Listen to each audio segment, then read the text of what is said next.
va voir comment résoudre une équation très simple du collège. C'est juste pour avoir les bases et être sûr qu'on commence bien sur la même longueur d'onde. Alors, 6x moins 3 égale 7 moins 2x. Donc déjà, c'est quoi de résoudre une équation? C'est quoi le but? Le but d'une équation, c'est tout simplement, on cherche c'est quoi x. Voilà, il va falloir trouver c'est quoi x. Alors quand on a une expression comme ça, il y a des petites techniques à appliquer. C'est qu'on va passer les x d'un côté, les nombres de l'autre, et à la fin, on va essayer d'isoler le x.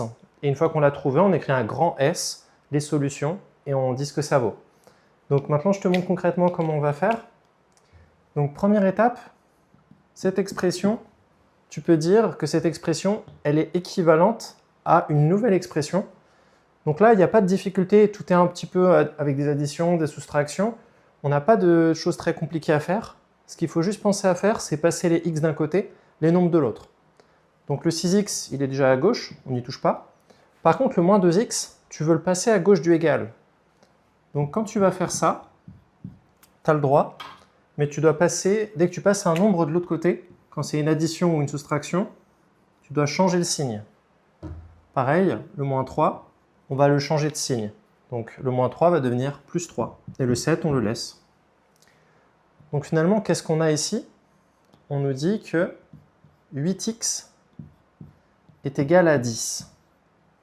8x égale 10. Donc c'est pas mal, là déjà on commence à mieux comprendre ce que c'est les x, les nombres.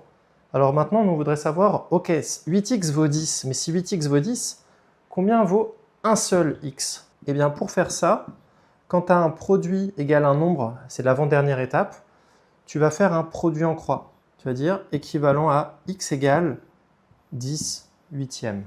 Donc là, quand on a une expression égale une expression, qu'il n'y a plus des additions, des moins, des plus, on peut passer le 8 de l'autre côté. Donc x égale 10 huitièmes. Bon, ça c'est un peu moche. 10 huitièmes, on va le simplifier. Donc c'est égal à 5 quarts. Et donc ça, c'est notre solution. Donc en gros, si on remplace ici tous les x, là je ne vais pas le faire, mais si je remplaçais tous les x par 5 quarts dans l'expression, eh bien à la fin, ça vérifierait bien cette expression. De chaque côté, on aurait la même quantité. Donc du coup, ce qu'on va faire nous maintenant, on va juste écrire la solution. S égale 5 quarts. Si tu oublies de faire ça, tu perds un demi-point. Donc voilà, pense toujours à écrire ta solution une fois que tu l'as trouvée.